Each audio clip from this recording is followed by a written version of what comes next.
Ha qıdı. Çox soğuk qıdı. Hə, yaxşı. Bir dənə gözə çay yığıram. Hə, bir dəqiqə. Siz nə qəşsə burada? Bu ne deməkdir? Restoran adına gəlmiş, keyfiyyətli yeməyə kimi. Sən nə ilə razı? Ay, nə keyfiyyət deyim, mən sizi yaxşı tanıyım. Siz kimsə maşinik, siz parkda Zamatalladan. Siz harda buca kimi şot vermişsiniz? Kim orada burada da deyərsən elə bilirlər doğrudan maşinikaya gəlmişik. Bir qismət çörə yeməyə. Pulumuz da var, hər şeyimiz də var. Hesab bağlayasın. Niyə bağlamırıq? Biz hesab bağlamağa gəlmişik. Qoy görsünlər ki, uşaqlar nə tər hesab bağlayır. Bax deyirəm sizə. Oturmuşam burada. Gözümdə üzərinizdə, yaxşı? Birdən qaçarsınız, eləyərsiniz. Parçalayaram da sizə, işte. Gəl, gəl. Oradan 40 tane peyraşki verir. Bəli, 40 dənə.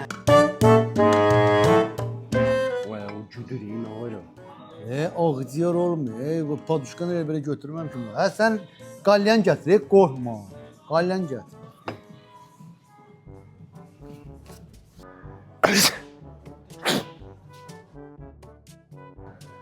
Var yaman çox oturdular burada. Ay. Ay ki. Ay ki. Ay eş.